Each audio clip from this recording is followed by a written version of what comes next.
What is up, everybody? Welcome to another episode of Destination the Show. This is episode 90. My name is Jamie Cameron, joined, as always, the post-Red Wedding trade deadline episode by Jeremy Nygaard. Hello, good sir. How are you? Hey, I'm good. I'm good.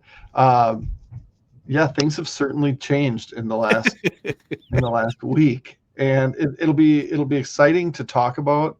I mean, the live stream we did it's probably comedy if you listen back to it, but it was So fun.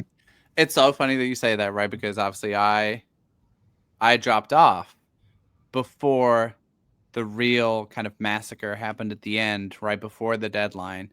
And so I had taken my daughter to her like music thing. And it's one of those deals where you don't really have enough time to go anywhere or do anything during this practice.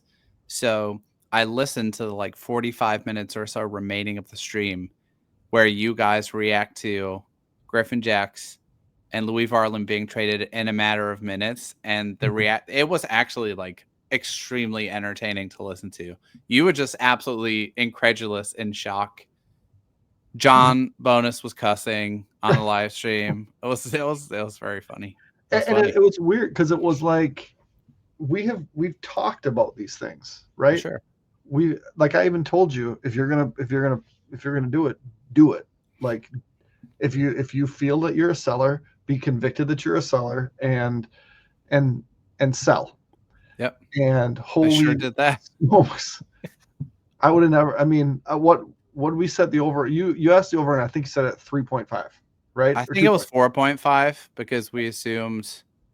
I think we threw Ty France into the mix as part of the free And I'm agent. like heavy over, right? Yeah, But I mean, a heavy over on 4.5 is like 6, maybe 7. you weren't taking the over on 9.5. That's for sure. Absolutely not. But in hindsight, like, you know what? They I don't know why they did it, right? We don't know the underlying this is why we did it, which obviously can make this more intriguing as the winter happens. But they were going to be sellers, and holy smokes, were they sellers. Were they sellers for sure? Okay, let's knock out some quick housekeeping stuff, and then I'm going to lead right into it with a question I've been excited to ask you for about a week. So, just want to thank folks for engaging with the draft live stream we did with the Twins Off Daily guys, and in conjunction with Twins Daily. That was really, really fun. We had a ton of people just getting it all out in the comments. The ways that you can support the show, you can like and subscribe on your preferred podcast platform of choice. Bonus points if you go above and beyond and leave us a review, because that'll help us grow the show.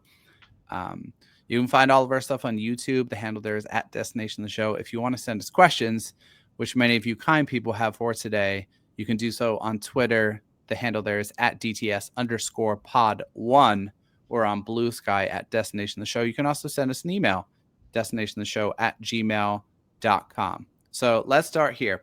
And I do want to preview for people.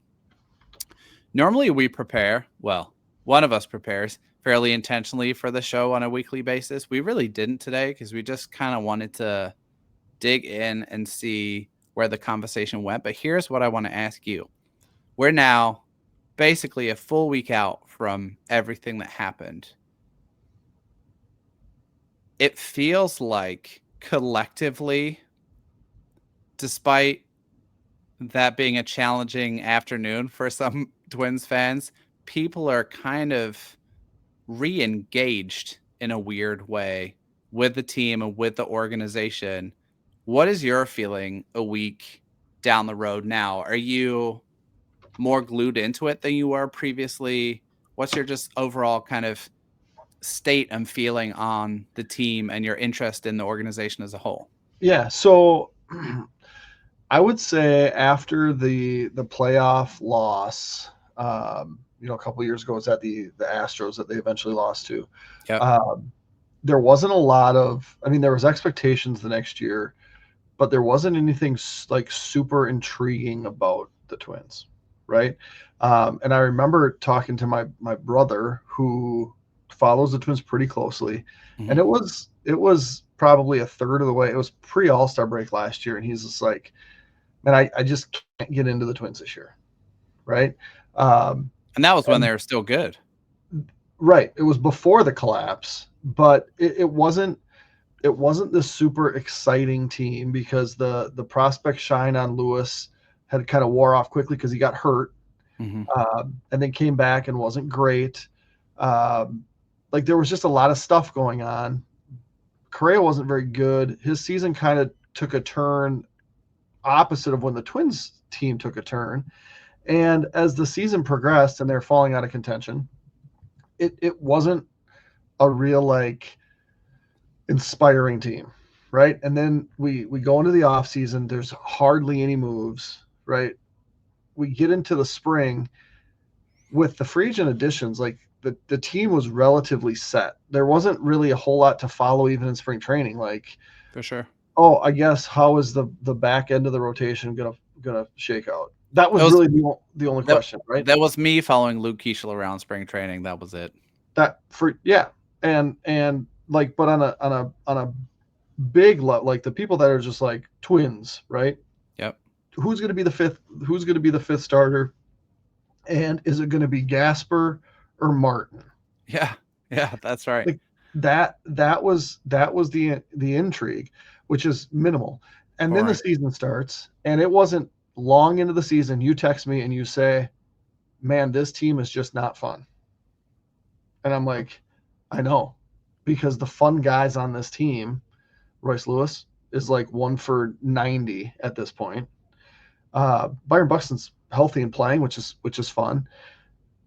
Pablo gets hurt, right? Yeah. They go through this winning stretch where it was fun, and then they go back to being a not very good team.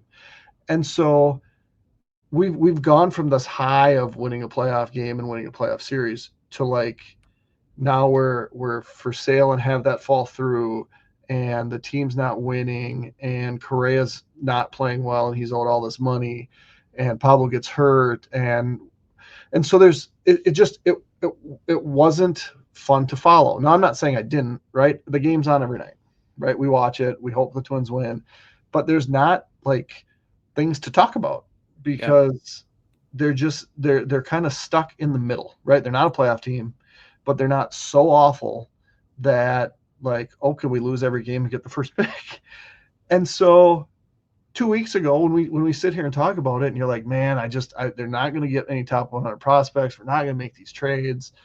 And for me, I'm like, just trade, right? Because I've been kind of the biggest proponent of who cares about a bullpen, right?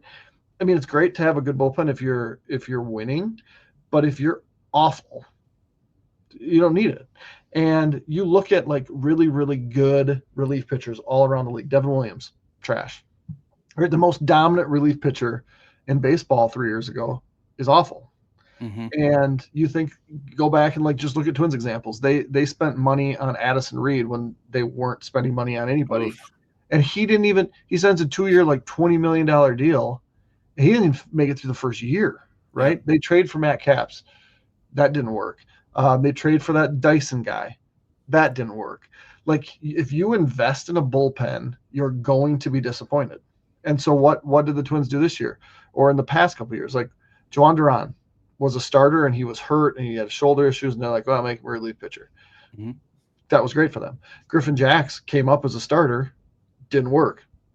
Make him a relief pitcher. Louis Varland was like a swing man. He wasn't even like good enough to start ever. Make him a relief pitcher. Cole Sands, just keep him on the roster, right? Brock Stewart, let's take him up off the scrap heap, and let's see what happens.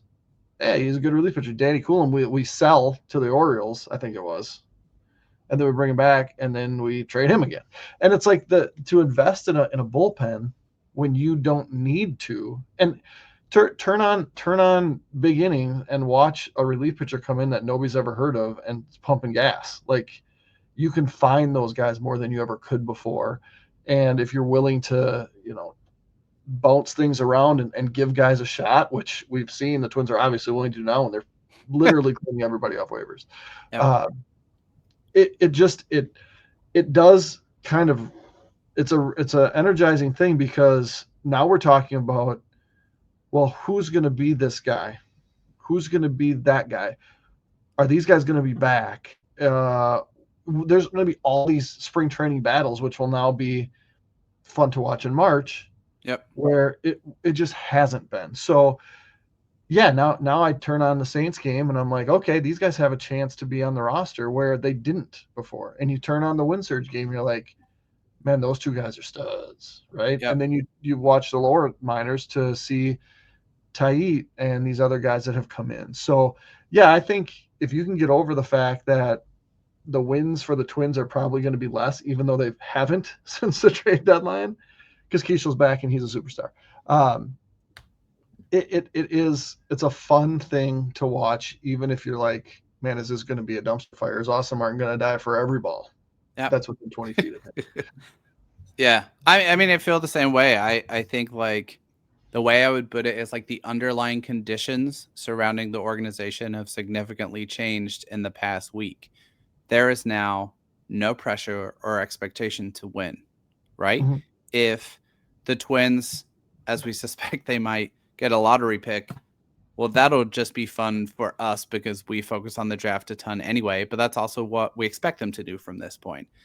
Them beating the Tigers with home runs from Austin Martin, Luke Keishel, Alan Rhoden. This is just, we've gone from no change for like 3 years to all of the change all at once. And I understand how that's jarring for people, but it's awoken me from a baseball coma in terms of the level of interest and intrigue around the big league team, even if that means in the short term, things are bad or much worse. And, you know, we're going to get into all of these moves and go through them and answer folks' questions on them. But it's been really interesting seeing the aftermath of how this has gone down.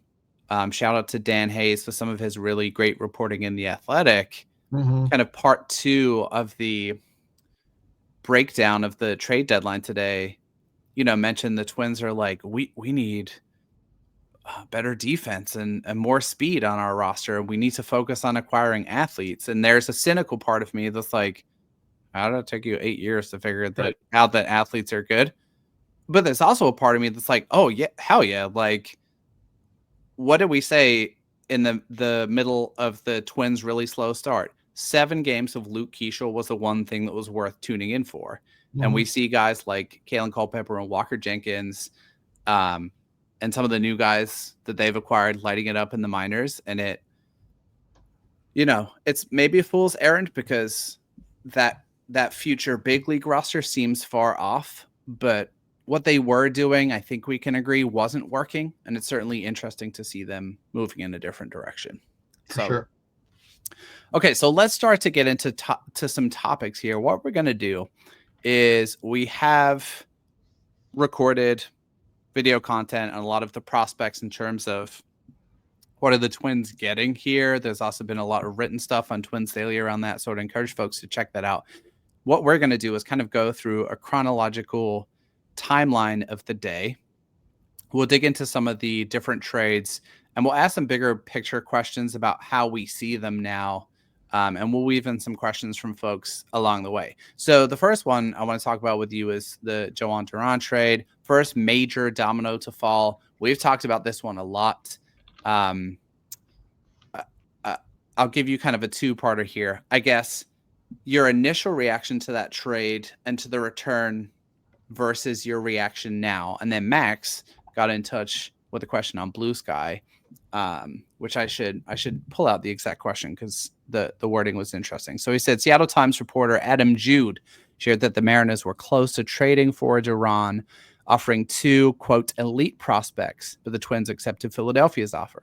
Seattle felt they had made the better offer. Hypothetically, which would you prefer between the Tait Abel trade package and a Henry Ford and Gerangelo Cincha, who is a switch pitcher from the 2024 draft cycle, who's starting to surface on top 100 lists, been up to 96, 97, throwing left-handed and right-handed. So how do you feel about that trade now versus our initial reaction?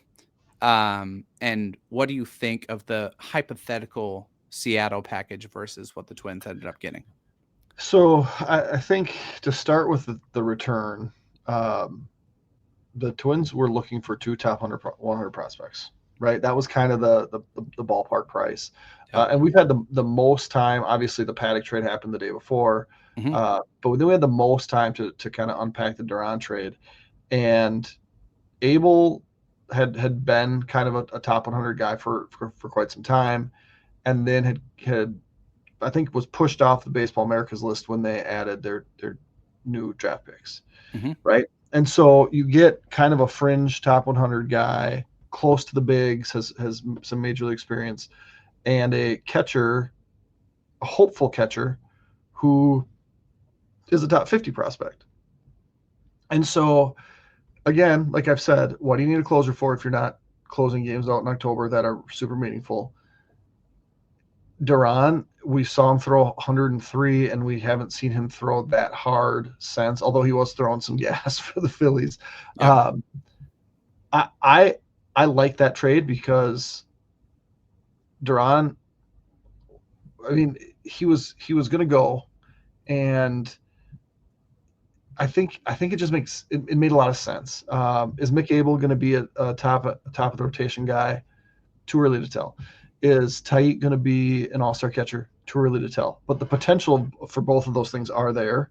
And so when you can turn one guy that's only useful when you're winning into a guy that could be useful probably 4 out of 7 games behind the plate, and another potential, mid to better rotation starter or high leverage reliever with 12 years of control, that's worth it.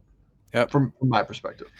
Yeah, I mean, I think to put a different spin on that, in my opinion, the Twins took the higher upside play in the return that they went for. They clearly see Abel as a top 100 prospect on their list. Sounds like they've been interested in him for quite some time. And Tait, I mean, he hit his first home run for Cedar Rapids tonight. I think his third game. We are talking about an 18-year-old already crushing baseballs at north of 116 miles per hour. That is some of the best power in baseball. Forget about minor leagues. Forget about the fact that he's 18 years old. One of, I believe, 4 players at high A at age 18. And so the sky's the limit for him. Of course, there's a greater bust potential with him versus someone like Henry Ford, who's already established in AAA. Ford has some different skills in play. He's fast. Tait is not, nor will he ever be fast. But you're talking about a 30 home run threat with a solid hit tool if it all clicks for a Tait. And so I understand why the Twins went in that direction. Right. And Harry Ford is not going to hit 30 home runs. Correct. He might steal 30 bases. But yeah, I mean, that's it is. It's an upside play. It would have been fun to watch a switch pitcher. And he's I think I just saw it. He hit like 99 from the right side. Yeah, he's throwing absolute gas. And so he would be more fun as just a fan than Mick Abel, because it's like you don't know how you can use that arm. And that's the other thing I've wondered with the switch pitcher, because it hasn't really been a thing. Like, can he be a right-handed starting pitcher and then be like a left-handed reliever in between? I don't know. I straight up don't know how it works. But you raised an interesting thing, and I think this is the crux of how we answer this question, which is to say that one of the reasons the Twins went after Abel is they think they have a plan to optimize the traits that he has, right? And I think it's fair to forgive anyone that maybe doesn't have a ton of faith in the Twins as an org right now, given the performance of the Major League team, that they will be able to execute on that plan. For me personally, I see a fair amount of like kind of a clear barrier between player development and Major League roster build, where I'm willing to I like have a lot of faith in Twins player development. If we look at their farm system, even before the guys that they acquired via trade, their farm system is really, really healthy, in my opinion, and a little bit underrated. And maybe that's a homer take, but they targeted him for a reason. They think they can optimize what he has, and I'm willing to trust that. And I think, there's every chance we see him in September before the end of the season. If not, he's in the mix with Taj Bradley for what is like a lengthy list of potential starting pitchers, and we'll come back to that topic later. Yep. Okay, so let's talk a little bit about the Harrison Bader trade. That was next, I believe. Hendry Menddees was the major part of the return there. We won't get much into Hendry Menddees. He is off to an absolutely scorching start with the Twins. Only 3 games, but he's hitting .571 over those 3 games with a home run already, which is encouraging. A left-handed hitter, originally signed by the Brewers, I believe, in the international signing window before being flipped to Philadelphia. Question from Twins Takes here. Do you like Hendry Menddees or Gabby Gonzalez better? You want to take a stab at that one, or you want me to jump in there, Jeremy? What do you think? Well, I mean, just from a eyeball test here, you have Gonzalez is the younger player who just got promoted to the higher level and is also hitting the ball really, really well, and is a right-handed hitter, and that's kind of there's not a lot of them. So, I mean, from that perspective, I just have more belief in Gabby Gonzalez. I think they're similar-ish prospects. Agreed. But if one's younger and doing better at a higher level, and that just makes him the more likable prospect, right? I mean, they're probably both corner types that don't really have corner profiles. Yeah. I mean, and that's really the crux of it. And I think the only argument I think you could make for Menddees is that he's the strong side of the platoon, being a left-handed hitter, and Gabby Gonzalez, as you've mentioned, he feels like an organizational void of right-handed bats. But Menddees, being the strong side of the platoon, is going to see more right-handed pitching. I think what you landed on at the end there is like really it. These are both guys with limited skill sets that are going to need to rake to have an impact. I got yelled at for saying that Gabby Gonzalez would be a good kind of like platoon outfield option. I think that would be a great outcome, by the way. And I think Menddees is kind of in that bucket where he just gives you another shot of someone who might contribute as a corner big league bat. Like, neither of them are fast. Neither of them are going to have great defense. But if one of those guys hits enough, you have a major league contributor. And for 3 months of Harrison Bader, that's big. A huge return. Yeah, and a lottery ticket to boot. But sure. Yeah, I think, I mean, if you set the expectation that if either of these guys turn out to be like a 4th outfielder / platoon outfielder / part-time DH / can pinch hit, you take either one of those guys, right? And that's a strength of them, because they're not like everyday type players, and that's okay. Like, you need role players. And so I'd certainly, like you said, for 3 months of Harrison Bader, it's a steal. Plus, I would love to have Harrison Bader back. I like Harrison Bader too. He was great. So let's see in the offseason. Not that there's a need for outfielders, but I became a pretty big Harrison Bader fan watching him play baseball. Okay, let's move forwards. Thanks for that question from Twins Takes. We have not talked much about Brock Stewart, so I think it's time for us to address this. I'm just going to get this out in the open from the jump here. This was the worst trade from my perspective, the one that I could not make sense of. I just did not understand the Brock Stewart trade. Just to recap, we got the news, Brock Stewart to the Dodgers. And I was like, ooh, Dodgers, extremely interesting. Lots of arms, yeah. Lots of good arms. Lots of guys like in the back end of their top 10 who I'm like, high A lottery ticket, who you can see being a top 100 prospect in like 6 months. And then we found out that the return is James Outman, who is 28, number one. Legit center fielder, fast, really good athlete,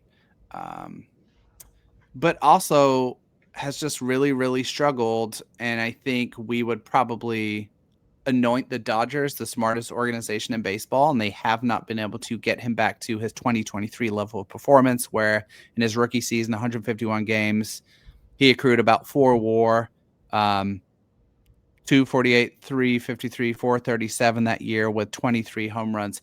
In that, I want to say he finished like top 3 or top 4 for rookie of the year. He still struck out 32% of the time that year.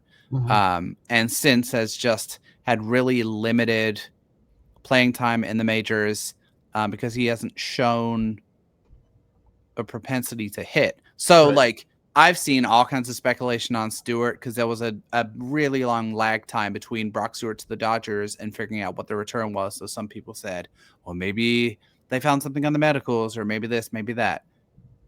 Help me understand this one, because I just don't know that I really get the fit in amongst a cluster of left-handed hitting outfielders to acquire one who's 28. 28 and out of options after this year. Who plays a position that is the only position that you can feel confident when healthy to say, hey, we have a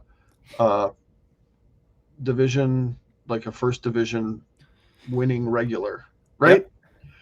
And now you add James Outman. So I think the medical thing probably scared a lot of teams away, right? That this isn't a 29 teams checking on Brock Stewart. There's probably 6 or 7 teams that maybe had an interest in him, and a whole bunch of teams that we're not going to invest in a guy whose arm could fall off at any time. Yep. And I don't know if it was like you wouldn't reach an agreement, have the agreement leak, and then have to negotiate the return later. That's just that right. That's not going to be a thing. So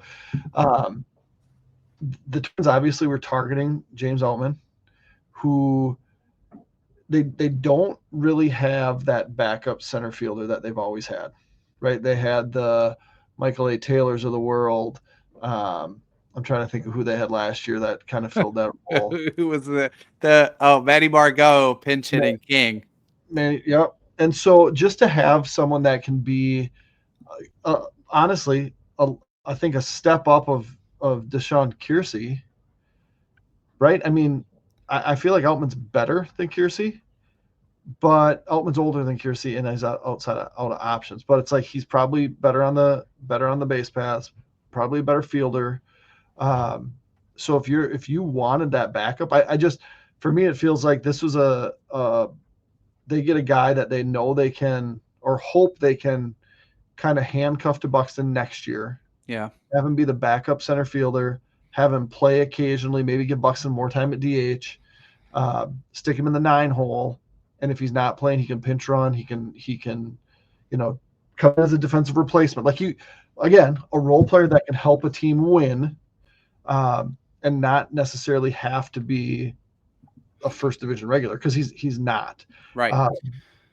And a low cost. I mean, it was a low cost. It was Brock Stewart, who, like I said, I doubt there was a huge market for him because of the arm issues.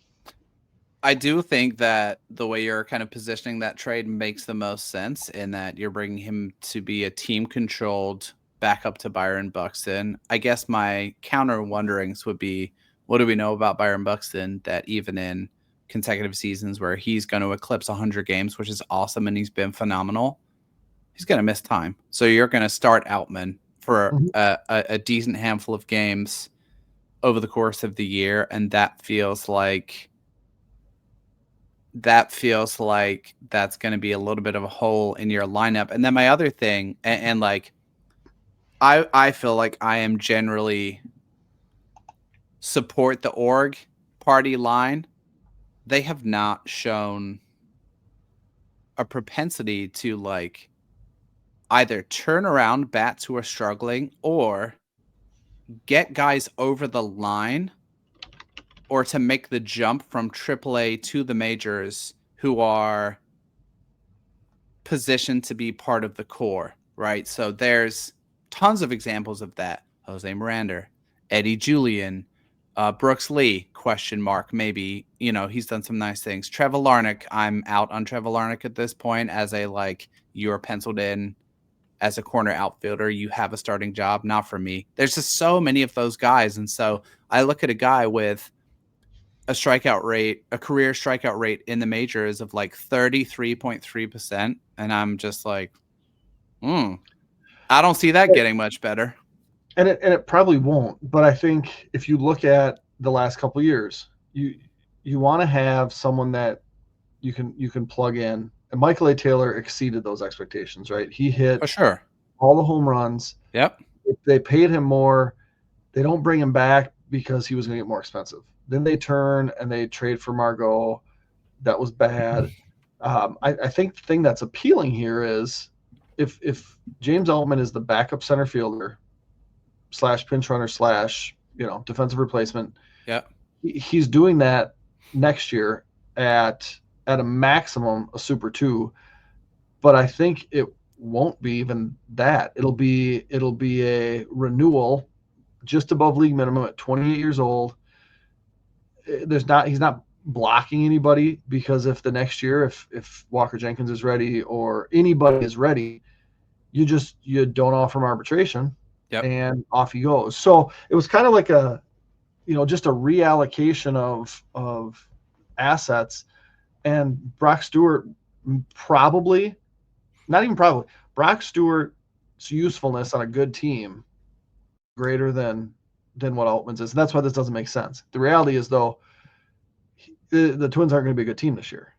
Correct. And so next year, who knows if his arm, you can't count on him, right? Yeah, for sure. You can't count on Brock Stewart. So, I mean, we talked about, actually, low-key, Brock Stewart is a guy who makes a ton of sense to trade, just given the health, if there's a market that can get you something you deem of value. I'm just not 100% convinced that they actually did that. What I wanted was River Ryan. Right. You wanted an injured asset for an injured asset? Yes. A noble trade. Yep. Yeah, that makes sense. Okay, let's touch briefly on Willie Castro. We recorded some video content on the arms that the Twins got back here. Ryan Gallagher was a headliner. Sam Armstrong was more the throw-in. Was the return here a little meh for you? I've seen a lot of general reaction to that, and what I've been trying to parse since that trade is people's kind of negative reaction just negative reaction to the whole day? Is it born out of the love for Willie Castro? Like, everyone loves Willie Castro, but the reality is he was a rental utility player who was playing well, but he's not like a superstar. Just a quick hitter here before we move on to Griffin Jacks. What did you make of the return for Castro? I think Gallagher's semi-intriguing. Yeah.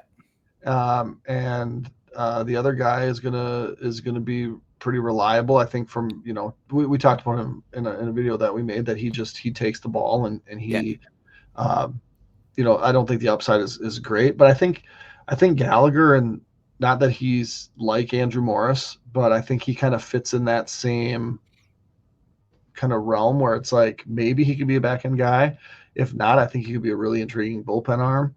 But at this point, you give him every shot to start, and to get that for 3 months of Castro seems like a good deal. I mean, when the Twins traded Nelson Cruz, the arms that they got back, and Joe Ryan and Drew Stoutman, neither of those were like, oh yeah, plug them in at the top of the rotation, For right? sure.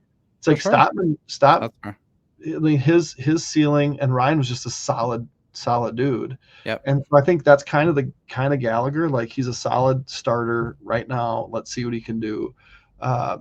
Maybe he'll be a great contributor. Maybe he won't be, but it's certainly worth 3 months of a rental. Yeah. I do think Gallagher is intriguing. We talk about this a lot with the draft around, like, in those mid rounds, you're like, find someone with an interesting pitch, find someone with an interesting trait, whether that's like a weird release or like good extension or whatever. Gallagher has really good fastball shape, and I'm going to guess that the Twins think they can add more to it. And if you get Gallagher moving from his fastball sitting 93 with good shape to like 95, 96 with good shape, not saying that's the lock. Not everyone is Ebby Matthews, but I'm just saying, like, that's the path, I think, where you can see him becoming intriguing. Or he can't do that, but he can do that in short bursts out of the bullpen, as you say, and then you potentially have an arm who can contribute in some capacity because we got a bullpen. You can trade him for 12 years of control in 3 years, and there you go. It all over again. Okay, dude. You know what we really haven't talked about in any of our post-trade deadline content is Griffin Jacks. I think, just to reset the context here, This is a trade that people found puzzling right away from the jump. Traded close to the buzzer to Tampa Bay in a, I think what I called a puzzling 1-for-1 for Taj Bradley, who the Rays had just demoted to AAA. Former top prospect, has logged a decent MLB workload already, made his first start and looked pretty good for the Saints today. I think this trade made a lot more sense when we found out that Griffin Jax had requested a trade when he saw the mass exodus of guys in front of him. What were your thoughts on that? Like, is there any sense in keeping a guy who's requested a trade? And what were your thoughts on Bradley as an acquisition here? Yeah, so Nick Nelson and I had a little back and forth on Twitter yesterday morning after or whatever morning it was when Dan dropped the article and said that. The timing of all that was weird, right? Because Jax gets asked to pitch in a game that's not close. Yep. Loads the bases, gets taken out, was frustrated. Carlos Correa playing, mediator, then walks him into Rocco and they talk about it. And Jax was not happy. Once you request a trade, and I don't care what sport, I don't care what position you play. Once you request to be traded, you're looked at as a problem, right? And I guess there are maybe circumstances like if Jerry Jones is your owner where maybe you can say that that's not necessarily true. But when Griffin Jax says, I don't, if you're going to do this, get rid of me. If you don't get rid of him, he's not going to be a leader, right? And I think when Carlos Correa says, well, yeah, this is what I signed up for. I'll waive my clause to go back to the Astros, but only the Astros. Mm-hmm. Like, you can't keep those guys around in a clubhouse. Baseball is the most mental sport that there is. And if you have negative people, which maybe Correa wouldn't have been negative if he stuck around, maybe Griffin Jax wouldn't have been. In my opinion, you can't take that chance around a bunch of young guys. Yep. And so you hit the reset button on Griffin Jax, who, like I mentioned, wasn't a great starter, became a pretty dominant relief pitcher whose stuff was always good, but the results wavered. And you turned him into, 5 years of control of a guy that I think at a minimum is going to be a number 4 starter. Yeah. But he's 22 years old and could be a lot better than that. 24. So, 24 years old. So, yeah. And so he's younger than Zebby Matthews. He's younger than Zebby. And he has 300 major league innings. Right. And so I just think, what was was it his 4-seam? Splitter shape has been, or the splitter's been ineffective this year. So let me kind of pick up the baton here real quick, just on Bradley. I mean, we mentioned from the jump, the trade made more sense after the Jax request came through. If you just look on the surface, trading a relief pitcher with 2.5 years of control for 5 years of a starter is something you should do every time if you're going to sell. Let's put it this way. Taj Bradley, with kind of middling numbers, is projected to be worth about 6 WAR over the next 3 seasons, about a 2 WAR guy per season. He's been worth 1.5 so far this year. That's incredibly valuable. That's a guy who you're going to get like 60% the type of starts where they're going to keep you in a game, and 40% that's going to be a little ugly. But if we look at his 3 major league seasons, 104 innings in his rookie year, 138 in 2024, 111.1 so far this year. He's been able to pitch. He's been healthy. Of course, there are some things like the strikeout rate has dropped dramatically this year. He walks slightly too many guys, although it's not egregious. It sounds like the focus is going to be working on getting his splitter back. And I think he threw a ton of them today by the sounds of things. I haven't looked at the game log on Savant, but it sounded like he threw like 30 today. And they were just like, throw this pitch and work on it. We don't care what happens. Right. My guess is that between now and next year, they have a plan for Bradley similar to what they have for Abel, where there's going to be a little bit of a makeover to the pitch mix. My guess is going to be the breaking stuff. But as you say, at a minimum, you have a number 4 and number 5 guy that you have 4 or 5 years of control. And we've been talking on this podcast for the past month about, the Twins have a number of guys who, if they take a half step forward, could be really interesting rotation guys. Well, Bradley's kind of already there. Let's put it this way. Who would you rather have, Taj Bradley or Simeon Woods Richardson? Taj Bradley. 100%, right? Like, he's more certain than Mick Abel. He's more certain than David Festa. He's probably a better arm. It's undoubtedly better arm talent than Simeon Woods Richardson. So you're talking about he's on a par with Zebby at the back of the rotation if you had to put odds on it today after Pablo, Joe Ryan, and Bailey Ober, assuming all three of those guys are not traded this offseason. Right. So honestly, it makes more and more sense to me in terms of value if the only thing that gives me pause at the moment is just like it looks so crowded back there, but we have a whole offseason to go before 2026, so who knows? Right. Yeah, I mean, as far as arm talent goes, I would probably say, I mean, Zebby's got the control command thing going for him, right? But as far as like the ability to, with what you can do with the baseball, Bradley's got more arm talent in that sense. There was one pitch, I just saw a clip, and it was, I don't know what breaking ball it was, but it was absolutely nasty. Mm-hmm. And so I think that, fix him, and there's a ton of value in that player. And it didn't make a ton of sense once we heard about the ask out. Then it was like, yep, go get a a high profile arm or a high ceiling arm and see what we can do with it. Yep, 100%. Before we move on to Varlin, I do have to I'm trying to get the word out there because this fits my agenda around Zebby Matthews. He has a 5.17 ERA right now in 8 starts, but his FIP is 2.75. He's almost striking out 30% of hitters, and he's walking 6%.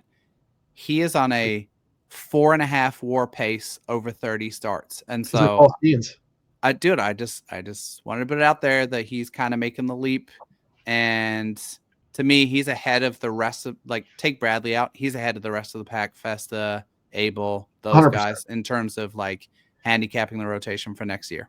He is, I mean, he's the one name that I feel like at this point in time, you can write his name in pen. He's not getting traded. Yeah. And he's going to be in the rotation. And as a 4, that's really good. Yep. As a 3, that's fine. Yeah. He might be stretched as a 2, but I think he could get there.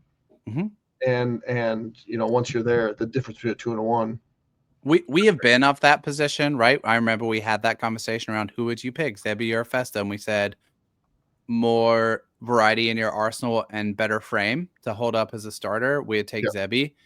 I just think like he's flying a little bit under the radar, and this is the perfect opportunity for him because now he's going to get 5 more starts, and he can have some bad ones and some good ones, but he should be ready to roll, health permitting, in 2026. Yeah. Okay. On a total aside right now, I think David Festa leads the Twins in saves in 2026. Ooh, interesting. Okay, like that.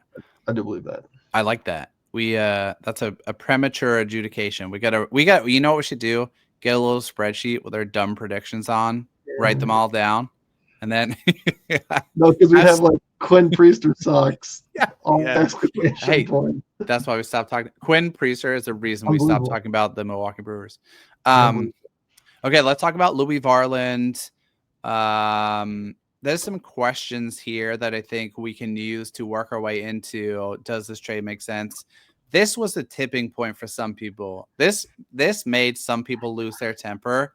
I just want to say, for the record, that a player doesn't have more trade value because they're from North St. Paul.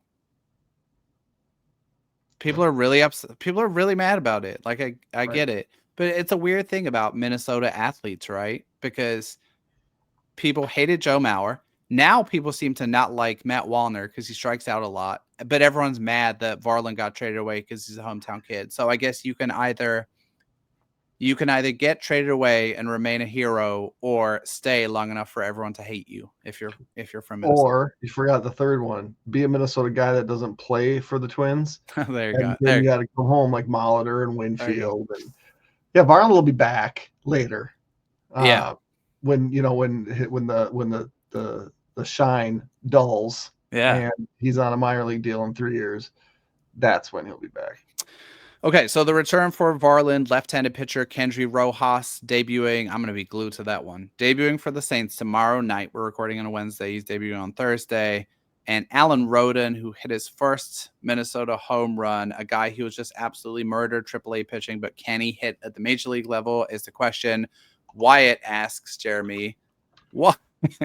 The question on everybody's minds, why have they loaded up on so many left-handed hitting outfielders? The Twins have Trevor Larnach, they have Matt Wallner, they have Alan Rhoden, they have James Outman, they have Deshaun Kiersey. What's the deal? What do you think? I think at this point in time, it could be a few things. There's value in left-handed hitting outfielders. There's usually not a ton of them available around. We don't know if Larnach's going to stick around. I mean, we're at the point now where he's getting to arbitration. May just be a non-tender type. He made a little over $2 million this year. I would guess that would be close to double next year. Maybe they just don't want to pay $4 million.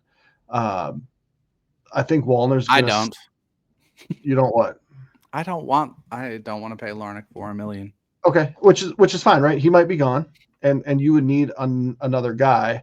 Was Rhoden stretched to play center a little bit today? That surprised me when he was listed there. But if you replace Larnach, Rhoden, like you save $3.5 million, and you're maybe no worse for the wear. Or you just make Larnach a full-time DH, and you work Rhoden in. I don't love that they're all left-handed hitting outfielders, but the vast majority of pitchers that you see are right-handed pitchers. Yeah. So, from just a perspective of their assets, and people maybe don't like talking about it that way, but if you have more tradable assets, you can go do more things in the offseason. And I don't know that anybody's going to bring back the pitcher, but I do know that there's more cost certainty in pre-arb guys. And Alan Rhoden next year is going to make less than $800,000. And if he's on the roster full time, it's just you got Walker Jenkins coming up, right? Another left-handed hitting outfielder. But here's really, and they have Erod, who doesn't play, so that's whatever. But that's another guy. I think here's the answer to that question. This is part one. Acquiring Alan Rhoden is part one of a 2-part TV show, and the second part of that TV show is this offseason when some of those guys are going to be gone. Are you really going to have Deshaun Kiersey on the roster next year? Probably not. No, he'll get outrighted after the year for sure. Maybe Larnach, I think, is like the obvious candidate to go because Wallner has no OPS over 800. Like the bat is super legit, and as you say, there are other guys on the way. So I think it looks weird now in the same way that it looks a little funny and strange just how much starting pitching depth they have, but it's really part one of a 2-part thing. We haven't seen the second part yet. So the other thing just to add, like, and I'm just looking at the roster. Jeffers will be ARB 3. Larnach will be ARB 2. Royce Lewis will hit arbitration for, I think he was a Super 2 last year. Matt Wallner projects to be a Super 2 this year. Cody Clemens probably is a Super 2, and that's it for hitters. Like they're all young, like Lee, Keishel, Martin, Eddie Julian's back, Rhoden, like all these guys are going to come in on the super cheap. So that might be the directive from old ownership or potentially new ownership. And like I mentioned, if that's what you get, if you knew you're going to need another outfielder in the Harrison Bader vein that is now James Outman, is cheaper. And if you're going to get rid of Larnach and replace with Alan Rhoden, that's cheaper too. And I don't think Yep. you've lost a lot of quality there. So, Yep. I don't love that they're all left-handed hitting, but we're also not talking about the fact that maybe Luke Keeschel could play the outfield as well. Maybe. Okay, another question that fits into the Varland trade analysis that I want to touch on. Stezo asks, what prospect are you most excited about compared to the quote standard prospect rankings? I'll give mine, and then Jeremy, you can disagree or throw another name in the ring. Kendry Rojas for me, easily. If everything breaks right with Kendry Rojas health wise, which always seems to be the question, I think we could look back and say, wow, like how were the Twins able to snag him? I think he is already a shoe-in back of the top 100 guy for me. 41 innings so far this year. It's close to lost my numbers.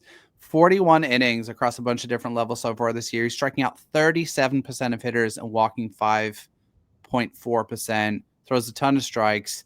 He has a 4-pitch mix, 2 different fastballs to work with. He's kind of lean and projectable. They're going to add more velo. It might be a little bit of slow burn with him just because he doesn't have a ton of experience at the upper levels of the minors. But Kendry Rojas is easily my favorite kind of underrated pickup from this deadline, such that if and when we do a Twins prospect re-rank, Kendry Rojas and Connor Prelip are names that belong right next to each other for me, in that cluster of kind of arms throughout the system, right, where you have Prelip, Rojas, Dason Hill, and Charlie Soto as your, like, here are the kind of under top 100 consideration guys. I guess, like, what do you think of Rojas? And then is there another guy that you prefer more to, like, where you've seen them on rankings?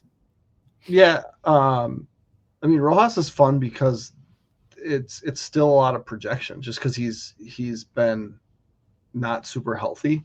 And he's a lefty. And if you've stuck on us for all 90 episodes, I think I've always preferred the lefty to the righty, right? Even though Chase Burns is better than Hagen Smith, I was all about Hagen Smith. Yep. And so if he can become if he can stick as a starter, that's huge. But what have we talked about a ton? Like, some guys aren't going to stick as starters and they're going to be fine in the bullpen. Some guys aren't going to stick in starters and they're going to be elite in the bullpen. And that could be him. I mean, between him and Prelip, if they both are starters, awesome. If they both ended up in a bullpen, that would be pretty nasty. Yeah. And so, like you said, a slow burn. He threw 84 innings in 2003, and that's the most. Shoulder stuff too. So that to me is where there's a little bit of how's that going to work? However, timeout though. If you compare him to Connor Prelip's injury history, it looks like rosy by comparison. Right. But Prelip this year has turned it around to the point where he's thrown 54 innings, which I think is like more than he threw in college and his first 2 years as a professional combined. That's crazy. So we're getting there. As far as like where guys rank, I would put Rojas below Abel and Bradley just because those guys are like on the doorstep. Sure. And Rojas made his, I think, one AAA start before the trade, and he'll make his first one. But I do think as we, like, he probably won't be a guy where it's like, okay, in 2026 he has a chance to be in the rotation to start the year. Mm-hmm. But as we get to this point a year from now, it's going to be like, are we going to see him? Like almost Marco Reyes now, where he has a really good start. And we're like, okay, now's the time. But at the same time, if you have established starters and you have really exciting arms in the minor leagues, you bring them up Francisco Liriano style, or I guess it was Johan that was the bullpen arm. Yeah, there you go. And you just unleash them in the bullpen and then can convert them later. So, I talked about the piggybacking thing, that I think that would be fun to do. But if they're just going to develop guys and let them pitch every 5 days, and see if they can stick, I think that's fun too. But yeah, Rojas is a fun name. And, to put a bow on the Varland trade, you put Rojas you said comfortably in the back of the top 100, right? Mm-hmm. Yep. Somewhere in the 75 to 100 range for me. And Alan Rhoden was kind of just outside that top 125. Maybe like top 150, but yeah, okay. I feel you. So if the starting point for Duran and Jax were two top 100 prospects, and for Louis Varland you got almost that, Mm-hmm. Louis Varland ain't Joan Duran. I get that there's more team control, but we've seen relief pitchers look really good for 1 year and then completely fall off. And so to get 12 years of control in return for Louis Varland, failed starter, pretty good reliever, I think that's a pretty good trade, despite the fact that he's a local guy that has relatives not far from here and all that. I mean, I just like, okay, I like Louis Varland a ton, and I'm not trying to hate on the guy. He has a strikeout rate this year of 23.9%, or if you want an K per nine, 8.65. And his ERA is 2.08. Great. His expected ERA is 3.69. And so I'm like, all of that is great. It's just not like I'm a sensational reliever. And now, if we come back to this next year and the Twins are serious about competing next year and they cannot put a bullpen together, then we need to have another conversation about that. But I'm just saying, I personally see the value on this trade in terms of what the Twins got in their return. And I think a lot of the hand ringing part of me is a lot more to do with like who Varland is and where he's from than his actual value as a player. Yeah, he was a negative 1.4 WAR on Baseball Reference in 2024 as a relief pitcher. Okay, so let's talk about the 40-man roster. You sent me. You don't send me many emails, but you sent me one the other day. And it was this like beautifully designed, color coordinated, coded spreadsheet. And I was like, who did Jeremy pay to put this together? It was great. But you brought up something interesting. So I just want to put a quarter in you and have you go. The Twins are going to be in an interesting 40-man situation next year. And so, yeah, I think it's just worthwhile putting some names on folks' radars as like, who are some guys they have to at least consider adding to the 40-man and kind of having that initial conversation of like, who might they add, who might they risk getting taken in the Rule 5 draft. Right. So typically you have your free agents leave, that frees up a handful of spots for your 40-man. Having traded all of them except for Vasquez, they're not going to have a ton of free agents, right? They right now have Pablo Lopez on the 60-day, a full 40-man, so they'll have to activate him. There's always some fat you can trim around the edges. So Yep. The Brooks Kriskis of the world, the Erasmo Ramirez's of the world, like they're going to make spots on their 40-man, but they acquired a bunch of minor league guys. And the time kind of resets on them. It's like, so I was just looking at the list. I actually started that spreadsheet that I shared with you probably at least 6 or 7 years ago. Good and Lord. Then I would update it. I used to update it every day. And then it was like once a week. And then I hadn't updated it until after the trade deadline. I had to add a lot of players. But just looking at some names here, when you get into AAA, most of those guys are either already eligible, haven't been, weren't drafted, or they're on option years. So the only guy really on that team is Gabby Gonzalez, and I think he's a must add at this point in 2025. Aaron Sabato probably would be more likely to get like added during the season and then not stick on the 40-man because they just don't have a first baseman. But I think like Gabby Gonzalez, you definitely have to add. Pitching wise, I think John Klein, who just got promoted to AAA, makes sense. I think Andrew Morris probably has to get added. Kendry Rojas has to get added. Corey Lewis is maybe a maybe. But right there, you look at the AAA roster, and there's 4, maybe 5 guys, and that doesn't include anybody that's currently eligible, although I don't think anybody really makes sense there. What about Kyler Fedko? What do you think about Fedko? Is he available too? So I'm sorry he was, to put that on you. Yeah, he was draft eligible last year and didn't get picked. Okay. I mean, which makes sense because last year he just didn't perform that well in AA, and this year he's had like 20 bombs. Right. And so that might be more of a thing like where they have to essentially choose between like, okay, do we add Fedko and outright McCusker? Mm-hmm. Or do we risk losing Fedko in the Rule 5 draft and keep McCusker, right? Like that those might be behind the scenes conversations that you just don't know. Yep. But then moving down the list, other 25 guys, Menddees would be a 2025 ad, and Prelip will be a definite ad. So now we're at what, 6? Walker Jenkins is until 2027, and then CJ Culpepper. What's that? CJ Culpepper. CJ Culpepper's 2025. I think he's someone that you at least have to consider. And then I want to say Jose Olivares. Yep.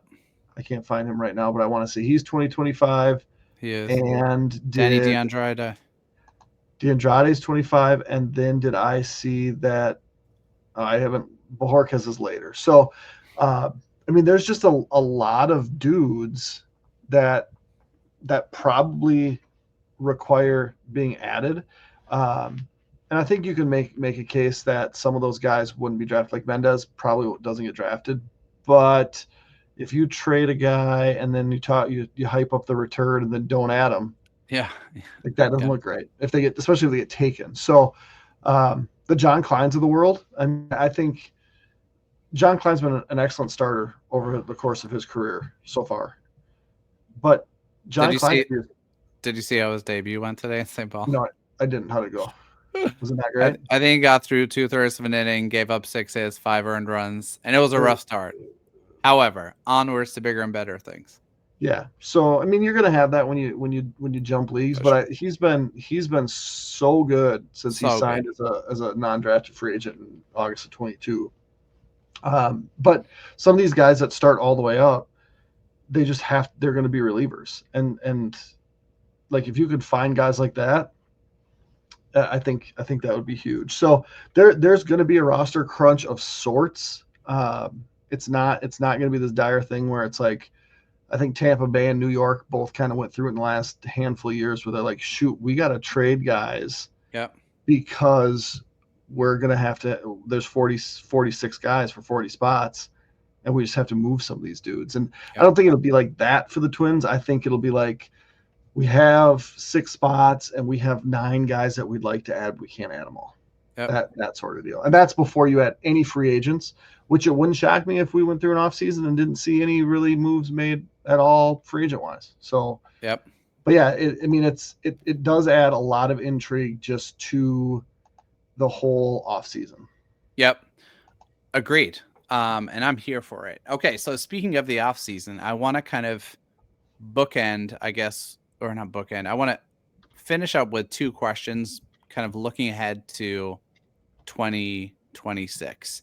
And one that has jumped out to me as like, I guess both of these, Jeremy, are like, we're going to find out a lot in terms of the answers to both of these questions in the next 2 months of baseball, because there's a decent amount of time left. The first one is, who do we think are the pillars of this Twins lineup in 2026? Or to ask that a different way, if you walk through a printed hard copy, because that's what you enjoy, of the Twins roster right now, I also lose focus sometimes. Who are you penciling in as like, yes, definitely a kind of cornerstone hitter on this team outside of Byron Buxton, who's a gimme? Who you got? So yeah, Buxton's in pen in center field. Yeah. I think you gotta run it back with Royce Lewis and at third base. Yep. I could be convinced to move Royce Lewis to first base if I had a better option there. He's been good defensively at third for what it's worth. Yeah, he's been much better. Just based on the last week, I think Brooks Lee has earned every right to be the starting shortstop. He's looked really good defensively, and he's hit a little bit better. So I'd write his name in pencil. Matt Wallner in right field's name in pencil. Okay. Luke Keeschel is going to bat probably third in my lineup, and if I could play him in the outfield or second base, like one of those spots, he's in heavy pencil. And then Ryan Jeffers is at catcher. That leaves first base, one outfield spot, and DH essentially. So is Cody Clemens part of the mix for you? I mean, yeah, I bring Cody Clemens back, and probably like say, hey, first base is yours to lose, or Mm, first base is someone's to take from you, but you're gonna start with those with that opportunity, because he's played really well, but I don't know, like, is he going to turn back into a pumpkin? The reason that Cody Clemens is bounced around, yep. but I feel comfortable bringing him back, in whatever capacity. I'm not sure if he's going to have a full year of service this year, but that would get him to Super 2 status. Larnick, I think there's a question mark. I think Rhoden fits on the big league roster. Okay, hold on. Time out. Let's play this game then to get your actual recorded takes on these. I'm going to give you some names who you haven't mentioned so far, and you're just going to give me a yes or a no. Are they on the opening day roster next year? Ryan Fitzgerald. Absolutely not. Outright. Mickey Gasper. Outright. Eddie Julian. Yeah, probably okay. As a bench guy. Jose Miranda. No. Deshaun Kiersey. No. Outright. Trevor Larnach. I will say yes on August 6th. Okay. Austin Martin. Yeah, it's the guy. Yes, I want Austin Martin on my opening day roster. Carson McCusker. No, he can stay in AAA. Alan Rhoden. That's your last one. Yes, I see him being on the opening day roster. Okay. So, I mean, before we played that fun who's in, who's out game, you basically had 8 guys penciled into your starting lineup. Now there's a lot of work to do. There's some familiar kind of key positions that need filling. First base jumps out. DH is a little bit uncertain, and depth. But it brings me to the question of, like, do you think, because I've called this episode Fire Sale or Retool, right? And so I guess my question for you is, before we even talk about the rotation, which I think is in solid shape, do you think the Twins offense can be good in 2026, and why or why not? Yeah, I mean, they were good today, right? And it was the most obvious getaway lineup I've ever. It was crazy. It was, and I tweeted about it. I'm like, man, it's when you have a roster that's like built to be a getaway lineup, and then you make an obvious getaway lineup. I think Ryan Jeffers at worst can be an average hitter. Royce Lewis, we've seen what he's capable of. He's not played well. It's too early to give up on him. Matt Wallner might strike out too much, but Matt Wallner also walks a lot and hits for power. And I think when Matt Wallner gets running, he runs well underway. Yep.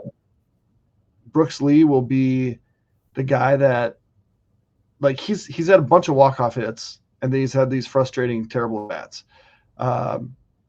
Cody Clemens has been just fine. Luke Keeschel, when he plays, is the best player in baseball over the 10 games he's played. And so I do think that there's the ability, assuming good health. I don't want to supplement. I don't want to go spend money on guys, take at bats from these young guys, knowing that Walker Jenkins, Kalen Culpepper, and others, Emmanuel Rodriguez, if he can get healthy, Gabby Gonzalez, like, there are definite bats that are going to be ready to help, and I would love to see them get an opportunity sooner rather than later, especially if you can talk Walker Jenkins into signing a Roman Anthony type contract, bring him up. Okay, so let's talk about that, because Rye chimed in with a question around Culpepper or Jenkins, who have both been extremely hot at AA. And his question is, do you see Kalen Culpepper or Walker Jenkins being promoted to AAA at any point this year? What's your position on that, Jeremy? Move them up, give them more time, I guess, and, like, what's your position, and then what do you think the Twins will do? So I guess before I answer that, my question for you, because I don't know this off the top of my head, is Wichita going to be playing in the playoffs? No. does St. Paul have a chance to be playing in the playoffs? Probably not. So if the answer was Wichita is going to play in the playoffs and St. Paul's not, I would say, yeah, leave them there. At this point in time, it kind of depends on when you can bring two more guys up, and then if you bring guys off St. Paul and then you're gonna kind of backfill, absolutely bring them up. Like, give them the opportunity to come to St. Paul, especially if they've had this great season. Like, let's build on that. Playing devil's advocate though, if you are doing what you're doing, why waste it? Like, the jump from AA to the big leagues is significant, but it's not so much more significant than AAA to the big leagues. But man, if you're confident and you can keep that rolling into the fall, maybe that's a bigger question. Like, do you send these guys to the Arizona Fall League? Interesting. And I have not given that much thought. I mean, I'm just looking my barometer for a particular level, which there's no like solid theory behind this other than seeing teams in the league more than once. But I tend to look at a benchmark of like 50 games. Like, if you have played 50 games at AA and you're crushing, then I'm considering moving you up. Kalen Culpepper's played 31 games at AA. Walker Jenkins this season has played 38 games at AA. And Jenkins in particular, of course, has missed a good deal of time. Now, both of them are absolutely obliterating AA pitching at the moment. Jenkins is hitting 310, 416, 507, a 157 WRC plus. I think he has 5 home runs in his last 8 games, walking almost 15% of the time. I shared this one with you earlier, but if you look at Culpepper's production, it's basically 2024 Luke Keeschel, pretty much identically, actually. They're just getting there in slightly different ways. Like, Keeschel has a little bit more on base. Culpepper has quite a bit more slug. But Culpepper is entering tonight was hitting 313, 395, 507 across 2 levels, 16 home runs, 21 stolen bases at an 85% clip, walking 10% of the time, striking out 16% of the time. I mean, both of those guys are absolutely crushing. Mm-hmm. I think 50 games is not going to give you like, maybe they promote them as kind of a like, hey, you guys played so incredibly well. Your reward is you get 2 weeks of AAA to finish the season, because then what that does is it really sets the table for both of those guys start 2026 in St. Paul, and they're an injury away, a strong month away, whatever. So I know this is a cop-out, but I could see it going both ways, and I don't think I'd be upset with either. I think you could say, just let them finish out the season, fine. They'll start 2026 at St. Paul. Or if you feel like it's important to them, give them 2 weeks at the end of the season to get adjusted. Well, and the reality is that in 2026, when minor league teams are revealed, at a minimum, they're going to St. Paul. 100%. They've done enough. They've done enough that they've earned an opportunity to play at St. Paul at the beginning of next year, and that's almost why I'm like, I'll just keep them in Wichita this year and let them keep doing their thing. Mm-hmm. And for me, it's more like send them to the fall league. It's kind of the finishing school, and see if they're ready to compete. Because Walker Jenkins, I just in my mind, and I could be way off. If either of those guys look ready enough to be like in the conversation by July 1st, mm-hmm. for example, that changes how I look at how I put my offseason roster together. Sure. Right. And that's kind of, I think you and I kind of had that discussion too. Like, if Brooks Lee is awful and Kalen Culpepper is not doing great in AA, there needs to be like a real conversation about how are we going to get our shortstop. Yep. And right now, Brooks Lee's been good enough that at a minimum, he's going to get every opportunity until either Kalen Culpepper's too good or, Brooks Lee's just not good enough. Yep. You don't need that stopgap player in between. And so I think that's why you send Culpepper to the fall league and say, hey, you're going to start in St. Paul, but only because Brooks Lee's here, and do your thing. And then we call you up as soon as we need you. And you could interchange those guys at any time. I mean, it's not like Brooks Lee's so much older, right? Brooks Lee is 24 and a half, and what's Culpepper, 22 and a half? 22. So, Yeah, 22 and 7 months. Yeah, I mean, you're going to have Kalen Culpepper debut in the majors in all likelihood as a 23-year-old, and Walker Jenkins debut in the majors in all likelihood as a 21-year-old. And that is actually remarkable, especially on Jenkins's part, given that he's missed 3 months, basically, of both of his first 2 full professional seasons. I think it speaks to the kind of baseline talent here. And so the thing I'd be paying attention to with Jenkins for the rest of the season is this uptick in power going to sustain? Because if it does, then you can settle into okay, this could be a outfielder who has 275 with 25 to 30 home runs, which was kind of the Larry Walker-esque vision that folks shared when he was drafted. And with Culpepper, the only thing I would add at the moment is this is a top 50 prospect, surely. I mean, we've seen him start to trickle into the back of top 100 lists, but you don't have guys who are playing really strong defense at shortstop who are hitting 50% above average at the level on like a 30 home run pace, hitting over 300. I just it doesn't get much better than that. And he's gotten better since he's moved to AA. And so even if he cools off, I think he should be a consensus top 100 guy, closer to 50 than 100, in my opinion, starting 2026. Yeah. I mean, if you look at the guys that are ranked, I mean, you look at Emmanuel Rodriguez is 40th on MLB.com. And Culpepper, for all intents and purposes, is a better prospect, or at least an equal prospect right now. And that's not even looking at other guys around him.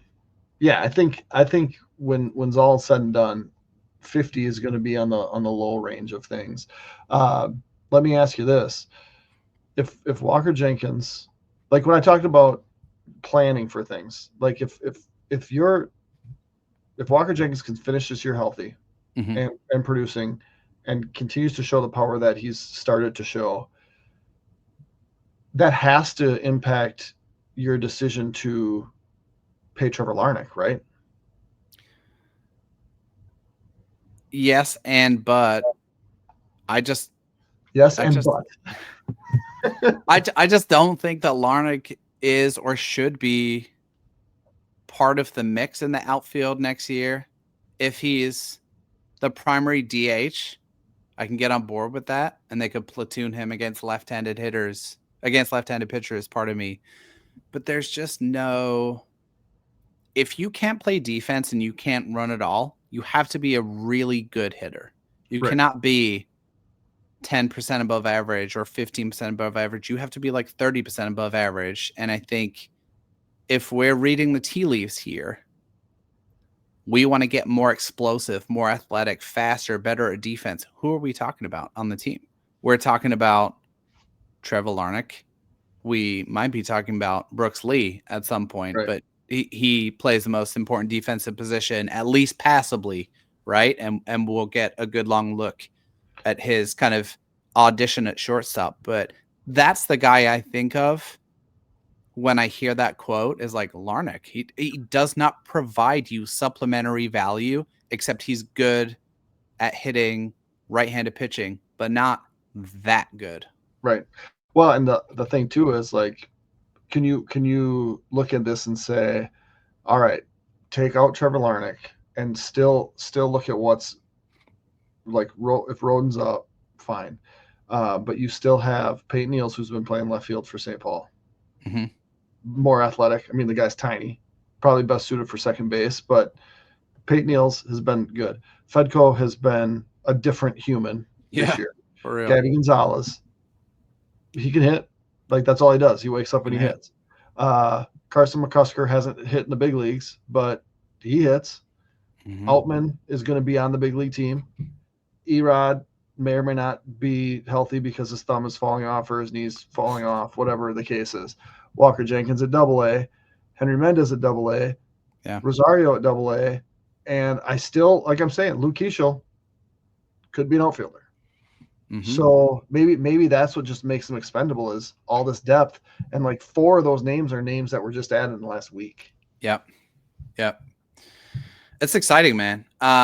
So I did want to touch on the rotation with you, but we're like way over it. Let's just do it. Okay. All right. Because I think the biggest thing about the trade deadline is what didn't happen. Right? Okay. There's a lot of trades that did happen, but Yep. there's one trade in particular that didn't happen, and that tells you a lot about how this next season plays out. So and I would add to that, right? So the Joe Ryan trade did not happen. The question becomes, of course, does it happen in the offseason? And so for now, we're going to put Pablo and Joe Ryan and Bailey Ober to the side, and we're going to make an assumption, which is silly, that they are going to be on the 2026 team because that makes the subsequent conversation more interesting, in my opinion. So here's what I want you to do. Speaking today, which is Wednesday, August 6th, you got to handicap and try and order the next guys and how you would rank them in terms of their likelihood to make the opening day rotation. So I'm going to give you a list of guys, and you got to place them in order. So you got, I'm going to try and mix this up. SWR is part of the mix. Yep. Zebby is part of the mix. Yep. Festa's part of the mix. Yep. Abel's part of the mix. And Bradley's part of the mix for now. Okay. I'm not going to Raya or Rojas or Andrew Morris, who's been on the shelf, but obviously there's Adams. Or Travis Adams. I wrote a whole bunch of guys the other night. Or I mean, he was great. This feels like the most likely 5. Are you in agreement with that? Yes. Okay. I want you to order them from most likely to break camp with the team to least likely. So Matthews is for me the easy call, number 1 of that group. Agreed. And if he's the 4 starter, he's going to be one of the best number 4 starters in baseball. But I would feel comfortable if anybody got traded, moving him up a run and being fine. I think Taj Bradley is significantly higher than the other 3 at that point. Yep. And then I would put Sim. Gets tricky here. I would put or Sim. Trickier. Okay. Because I think Sim's just kind of like the I don't want to say the prototypical number 5 starter, but I don't think he offers. I don't think what he would potentially bring to the bullpen is as strong as what other guys would be. So I would put Sim 5. I would put Festa 6 with an asterisk because I think Festa would be the best option to be the closer. Mm-hmm. And then I would put Abel at 8. That's a ridiculous top 8. Right. And that's in terms of depth. Like, if you take off the top 3 names or take off one of those top 3 names, you still have depth because we didn't talk about Travis Adams. Mm-hmm. We didn't talk about Pearson Hall. Andrew Morris, Marco Raya. Right. So I do think that the bullpen is going to be partially built off of guys, and these are probably conversations that happen not soon, but in October, right? Like you talk to David Fest, and you're like, here's the deal. We want you to be the guy in the bullpen. Like, let's get you to be that guy. How hard do you think Festa's throwing if he's a 1 inning guy? 100. Or it's more. It's got to be touching 100. I would look. Zebby's hit 100. I would have to look at Festa's max. I want to say it's 98. He could add if he was going 1 inning. But I think you could make a good faith argument that you could have Zebby, Festa, Abel, or Bradley touching 100 out the pen fairly comfortably. I will say 100 plus. Right. And that's what's crazy. And so that's where it's like what becomes a starter is always going to be more valuable. But there's also that argument to be made that Chris Paddock would have been better as a relief pitcher than as a starter. Right? We saw that happen in the playoffs.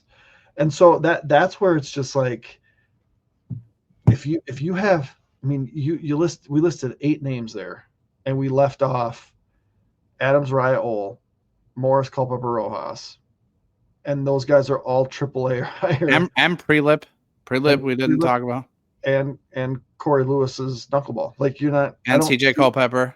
Like it's a lot. It's kind of stupid. And we didn't mention John Klein, who I said we should probably add to the 40 man. Like there's 20 names essentially. And we need to make a bullpen, or we need to make a rotation or a staff of 13. Like this is not going to be super difficult, and that's not including Cole Sands, Cole Sands is good. I mean, he's not great. Cole Sands is good. He's not good this year. He's not. He's not good this year. Okay, fine. Topa's been okay. Okay. That's but if you're the 7th rung bullpen guy and you're okay, fine. That's fine because you're not pitching with the lead. Yeah. And then you need a long guy who, I mean, got a million of those. Funderburk can go, but I feel like there's a number of lefties that could be him right now. Yeah. And so I think there's a ton of depth, and you can remake a bullpen pretty quickly when you have a bunch of young, talented arms that throw gas when they're pitching for 5 innings. And if they just have to pitch for an inning or 2, I think that's going to be perfect. Yeah, when you talk about Connor Prelip, I'd put him right up there with Abel.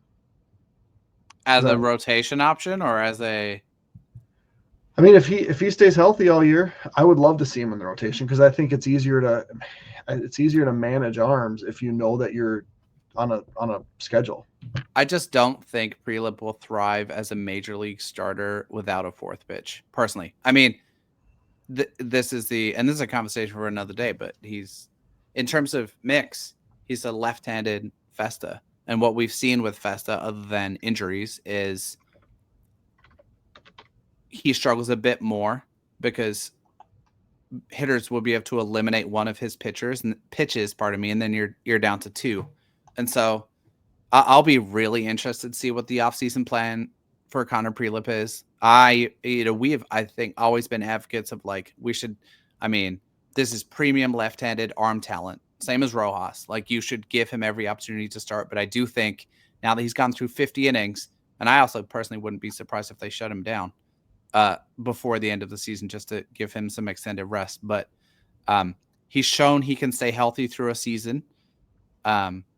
Are we going to add something new to the mix, curveball, whatever, just to diversify what's on offer? I think that would be a big clue in what they view his role as in 2026. Hey, when did the AFL rosters typically get announced? Oh, dude, I don't remember. You know what we can do, those? We can look back through our 90 episodes of nonsense, and we can see. Do you remember how boring the rosters were last year, though? Yeah, it was bad. It looks like the end of September, so we have a little bit. Yeah. AFL rosters, week of October 2nd is when we talked about that in 2024. So the preliminary rosters last year were announced on September 25th. So we have a little bit of time, but I do think like the conversation that we have tonight about the rotation and the lineup is so much different if they don't make those trades. And obviously, of course it's going to be different because we don't have to talk about Duran and Jax and Stewart and Varland. Mm-hmm. They're just, you plug them in. But how those guys perform from year to year, there's so little guarantee. Yep. And if you can just keep these young guys just churning, I think it's I don't know how competitive they'll be in 2026, but at least I think at least they will be more fun to watch. It'll be more fun to watch, and I think my like final thought on it would be there is an admission in this series of actions that what they were doing wasn't working. And given that the team is going to miss the playoffs for the fourth time in 5 years, that honestly feels like a relief to me. Like, we're not going to run back the exact same core and say, oh, we really believe in this group of players. Okay. Right. And like, I realize in saying that the thing that needs to change the most, which is the lineup, is the one thing that hasn't really changed that much yet. But I do think this is the beginning of a kind of change project as opposed to the end, and things will be looking pretty different in 2026. You know when this all should have happened? During Last the meltdown that year. Yep. Yeah. Yep. Okay. 90 minutes of trade deadline recap. Thank you guys for listening, supporting the show. If you made it this far, you are a champ and a trooper, and I'm excited to let you know that we have not one but two guests coming up in the next month who I think are both Twins centric folks who you will find entertaining and get something out of. So it won't stop. We will also probably update our Twins top 20 list with newly acquired prospects in the coming weeks. So stay tuned for more stuff from us. Until then, enjoy Luke Keishel's flow. We will catch you roughly this time next week. Take it easy.